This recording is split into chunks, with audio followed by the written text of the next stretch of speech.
All right, guys, listen, if you feel like getting in great shape has gotten way too complicated, I agree. And I'm here to sort this shit out for you. So, listen, I've been in fantastic shape my entire life. I started working out when I was like 14 years old. I've been jacked with hair, I've been jacked without hair. I've basically been this way my entire life. I know a thing or two about this shit at this point. And one big thing that I've really discovered about being in great shape is it's really a lot like the midwit bell curve. And what I mean by the midwit bell curve. So, like, if you haven't seen one of these graphs before, or you don't really know what it means, basically, like, the people on the far end with low IQs, these people tend to say really simple types of shit, right? And then you've got the people who are the midwits. These are the people who fancy themselves really intelligent people. They overcomplicate everything. These are like your classic, like, these are like Kendrick Lamar fans are like midwits typically. They fancy themselves like really intellectual and complicated, but it's like really not that deep. And then you've got the people who are like masters and high IQ people who really understand something.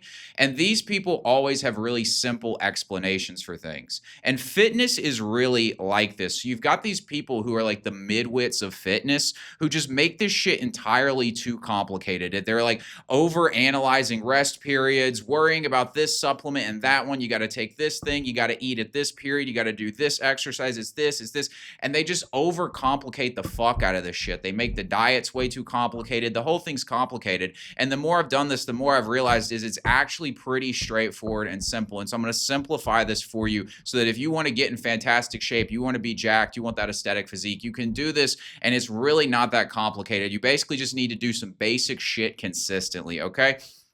I'm going to simplify down getting in shape to 10 exercises and 3 meals that will get you jacked. This is like a bare bones approach, but it will work. I use a few more than 10 exercises, but truthfully, I don't use much more than 10 exercises. I keep it pretty fucking simple with you guys. And I eat like 5 or 6 meals. So like if you do this, this is pretty close to what I already do. And this is about as simple as you can get. It's super straightforward. This is for those of you who want the aesthetic body that gets the girls and makes you look like a beast. That's what we're working on here. So the first exercise is the incline barbell bench press. I like barbell better than dumbbell. For me, it just works a lot better. I think it just gets more chest development. You want to do incline instead of flat because you want to develop the upper chest so that you can get the aesthetic physique. As guys, we naturally already have a lower pec, but we don't have much of an upper pec. So when you train incline bench, you're hitting the upper part of your chest. It makes your chest really stand out. Basically makes your shirt hang on you correctly so you look fucking jacked. It's like a cheat code. If your upper chest is really developed, like you just look a lot bigger with a lot less effort than other people are putting in, okay? So this is the first exercise. You want to be doing incline,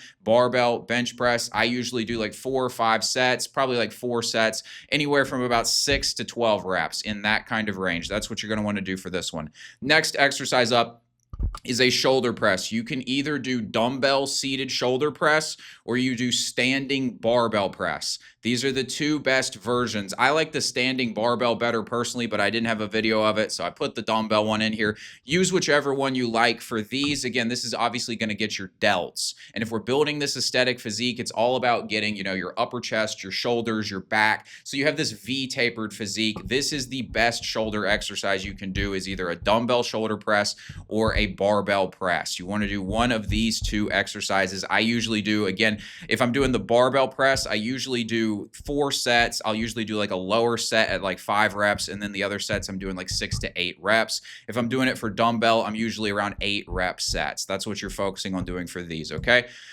Next up is a barbell curl. I like barbell curl better than dumbbell curl, but if you're going to do dumbbell curl, I actually tell you do both arms at the same time. Don't do single arm dumbbell curl. Do both of them at the same time. You'll get a better contraction this way, and it keeps you from like contorting your body so much, and it keeps more of the tension on the bicep.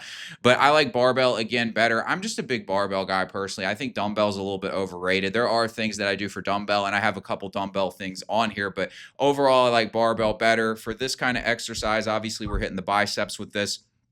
I would tell you you're going to want to do like probably 4 sets of about 12 reps, anywhere from 8 to 12 reps with these. Usually biceps, they do better with a little bit higher reps than your chest or your shoulders in my experience. So I do 8 to 12 reps with these. And again, if these are the only 10 exercises you're doing, you're probably going to want to do more sets, right? So like this is for people who are super simplified down, right? So I might do 4 sets of this and then do maybe 1 or 2 more bicep exercises in my bicep workout. But if this is all you're doing, yeah, you're probably gonna need to spam it. I would do like 8 sets, right? Do like 8 sets. If this is the only thing you're gonna do 8 sets of barbell curl, which is pretty crazy. You're like spamming that shit. And start at like 15 reps and work your way down to like 6 reps or something like that. Or do the opposite, actually. Maybe start hot, start heavy, and go to lower with higher reps. But either way, just do a bunch of fucking sets again, because if we're doing only one exercise for biceps, you're going to need to do a lot of sets. Same with everything here, right? Just do a lot of extra sets if these are the only exercises you're going to do.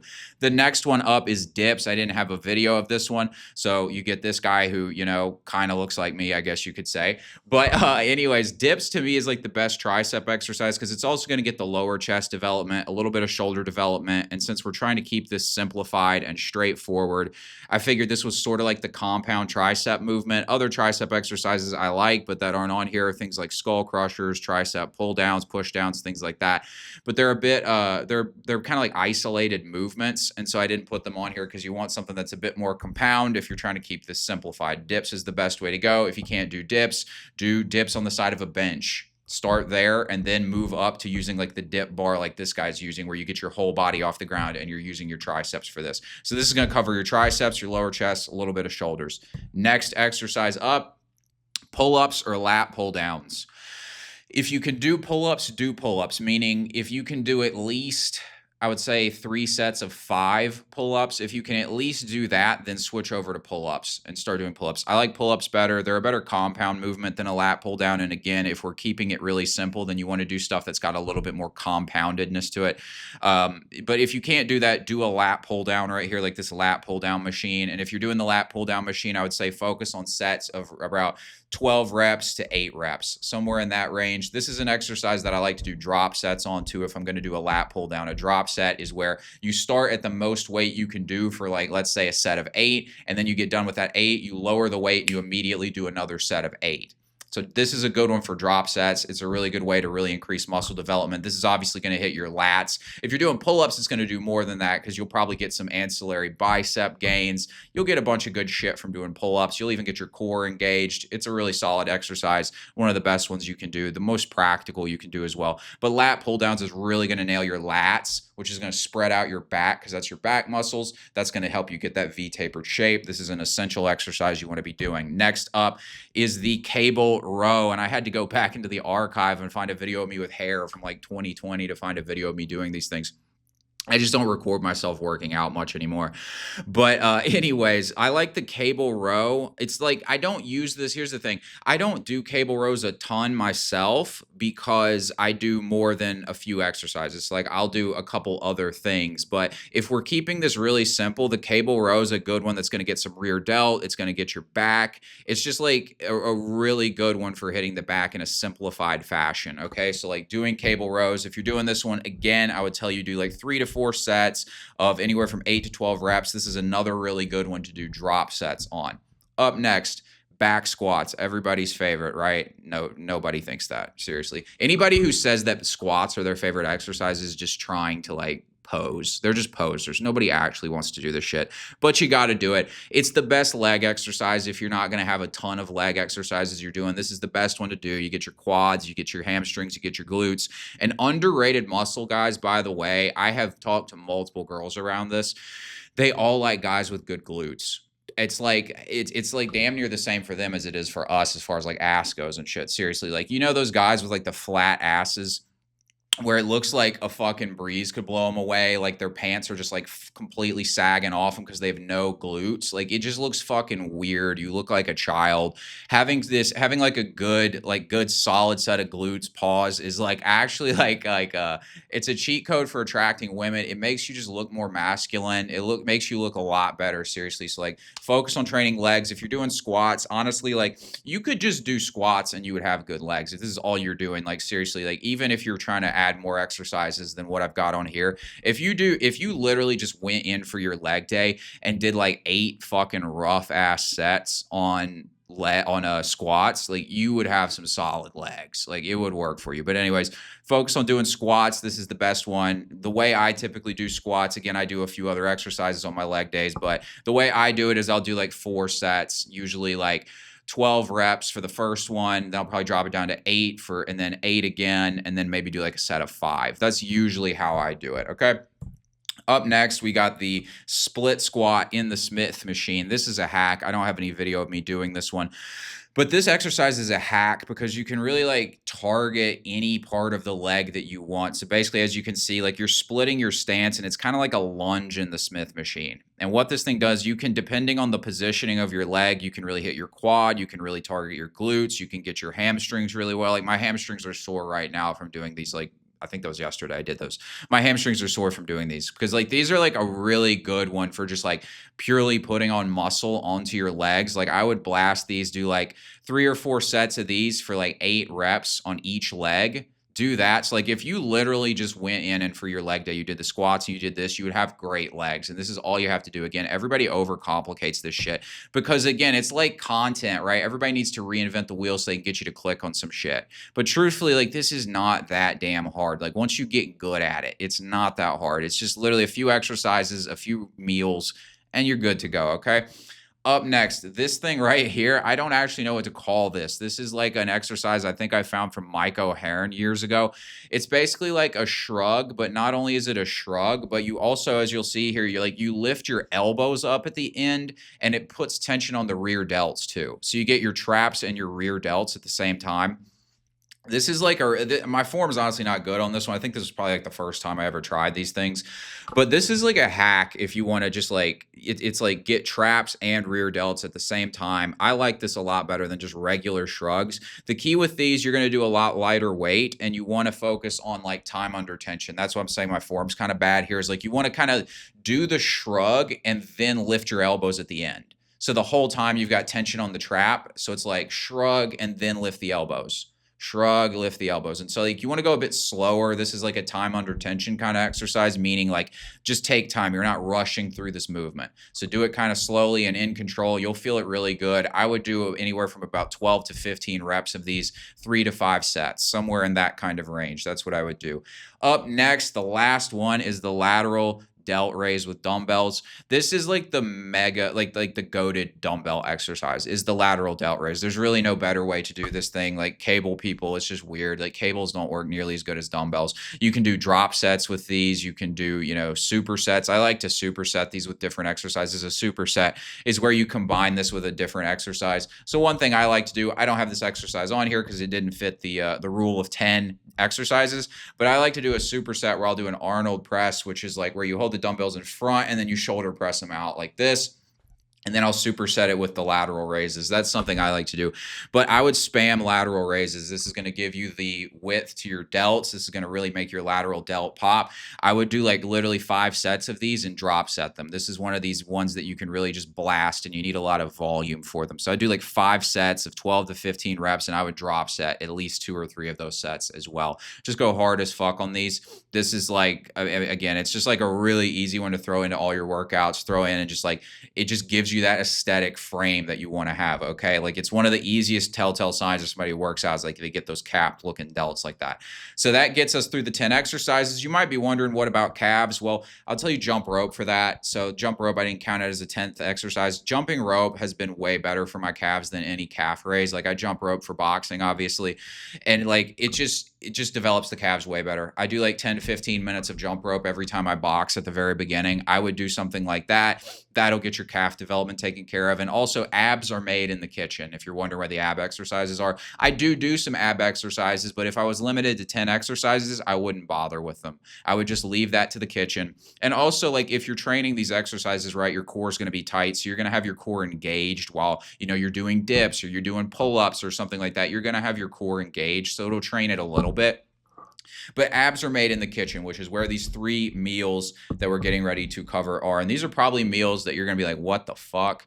But like the school community guys are going to know what's up because like we talk about steak and eggs all the time. But like the average person's diet is just such a wreck. And then also a lot of the fitness advice you get on diet is really stupid too. Like the bodybuilder diet is whack. It's gay. It's like, let's eat chicken, rice, and like broccoli and shit. Like, who does that? Like, that's just weird. It's not even nutritious. Like, it's just like, what is this? The 1980s or some shit? Like, we've evolved, okay? Like, we have gone into foods that actually taste good. They're actually good for your body. So the first one up here, steak and eggs. Like I said, all my school community guys know what's up with this one. I always gas up steak and eggs. You want to be eating steak and eggs. I eat like steak and eggs pretty much every day. If it's not steak and eggs, it's steak and something else. But this is like a staple meal. Again, if you eat these 3 meals consistently, if this is like the 3 meals I'm getting ready to show you are literally like 90% of my diet. If you eat these 3 meals, you will be jacked, you will be ripped, you will have like, you're not going to be eating any processed crap. You're not going to have hardly any carbs in your system, but it's going to be good carbs that you do have in you. You're going to feel like $1,000,000. You're going to be jacked. You're going to be ripped. Like just eat these 3 meals seriously. Like go out and buy some ribeye steaks or some New York strip steaks.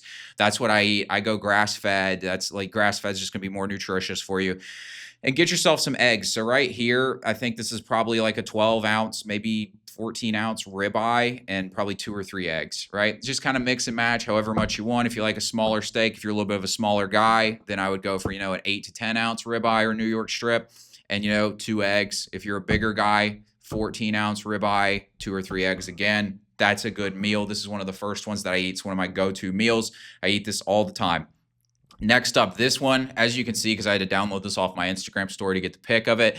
My friend Tim Coffey, he watches the channel sometimes, so if you're watching, what's up, bro? But yeah, he showed me this meal, and this thing's goated. I eat this all the fucking time. It's like such a good meal. It might seem weird, but don't hate it until you try it, okay? What we got here is 8 ounces of 85-15 grass-fed beef. That's the beef I use. I think he uses 80-20, but I like the leaner meat. So I use 85, and again, we go grass-fed, right? Don't get like the basic entry level ass ground beef. Like that's just some normie shit to do. Get the grass-fed stuff so you don't poison your body, okay? So get the grass-fed ground beef. 85-15 is what I do. This is 8 ounces of it. I put cheddar cheese on top of it, blueberries, half an avocado, and also for the blueberries, I'd recommend organic. That's another one people don't think about who like aren't in this world, but like blueberries that aren't organic are going to be like infested with what's it called, glyphosate and all that shit. They're just going to be like full of all kinds of like Roundup, like chemicals, things like that, pesticides. So I would recommend getting organic blueberries as well. So like cheddar cheese, blueberries, half an avocado, sweet potato chips, and honey. I'm telling you guys, this is fucking crack. This is a really good one. Shout out to my dog Tim for hooking me up with this one. This one was fire, but I eat this like all the time now. This is a really good one. These are the best carb sources too. You get fruit, you get sweet potato. Sweet potato is a really good carb source because it's not gonna like make you fat the way like really fast burning carbs are and things like that. Sweet potato is like my go-to carb source. That and like chickpeas. Actually, I like chickpeas a lot. What I'll do if I don't have steak and eggs, I'll actually cook a steak and I'll put like I'll cook the steak in butter. Obviously, I get the steak out of the pan and I dump all the chickpeas in and I let the chickpeas cook in the steak juice and the butter and they end up tasting really good and I eat them with the steak. That's usually my 2 go-to carb sources, either sweet potatoes or chickpeas or fruit. And so this takes care of that, right? The honey's also a great carb source. It's like honey's actually a lot healthier than people think. So like, again, this thing's fucking crack. I recommend trying this. And also for the honey, get like locally raised, like quality honey. Don't get like the dollar store brand version of this shit. It's just nowhere near as good. It's not good for you, actually. Like the high quality shit is good for you. The actual honey, it's kind of like maple syrup, right? Like if you get like Aunt Jemima's or whatever the fuck it's called, like I don't even know if they have that brand anymore because of the fucking woke shit, but like if you eat that kind of shit, that's not even syrup. But if you eat like actual maple syrup, it's like actually a completely different thing, right? It's the same with honey. Like if you eat like entry level honey, like Great Value brand or something, it's not really honey. If you eat like actual like locally raised organic like raw honey type shit, that's actually honey and it's actually good for you. It's got a lot of nutritious value. I think honey's also been linked to higher testosterone too. So like again, also my diet here, these 3 meals I'm going to show you, these are like testosterone city, seriously, because like red meat is great for your testosterone. Also, like you're not gonna have the carb crash because you're not getting all of these like quick burning carbs, these processed foods that people eat that cause you to have that crash in the middle of the day. Like these kinds of carbs don't give you a crash, right? Avocado, sweet potato, blueberries, honey, I don't get a crash from eating this. Whereas like if you eat bread or something, you just like crash midday. So like this is one of my go-to meals that I eat. I eat this all the time. Next one up, final meal, ground beef and eggs. So again, I go back to beef. I literally like steak, eggs, and ground beef are like the majority of my diet. That's what I eat. Again, it's the best for like keeping you lean, keeping your testosterone high. You pack on the protein. Like if you eat these 3 meals every day, you're going to get like 200 grams of protein and like no carbs practically. Like the carbs are all going to be good carbs. You're going to be ripped. You're going to be jacked. Your testosterone is going to be great. Your brain's going to be functioning right. Like this is, I'm telling you, like eat these things. Like this is basically all I eat, and they all taste good too. So this meal is 8 ounces of 90-10 ground beef or higher. I either go 90-10 or 93-7. Again, I like lean ground beef myself. I put 3 eggs in it. I put some cheese on top, and then I put some taco sauce on it. This one right here, again, this is going to get you like 70 something grams of protein for 700 calories. Is a great way to start your day. I'll like cook an entire pound of ground beef and then I'll split this into 2. So like I'll cook the pound of ground beef and then I'll throw the eggs in at the end. I'll throw 6 eggs in and then I'll split this in half, and now I've got my breakfast for the next 2 days. And so I do fasted workouts. So I get up, I work out, come home, eat this. That's usually how I do it. This is such an easy one to make. It's super simple, and it just nails your macros because it's healthy fats. It's the right kind of protein source. 70 grams right there. It's the perfect post-workout meal. It doesn't give you the brain fog for the rest of the day. So this is my 3 meals and my 10 exercises. If you want to get jacked, simple as fuck. Okay, guys, just do this shit consistently. You will have a goated physique. Now from here, if you're new to the channel, you'll definitely want to watch my video, Get Jacked and Make a Lot of Money. Thanks for watching, guys. Be sure to like and subscribe. I'll talk to you later.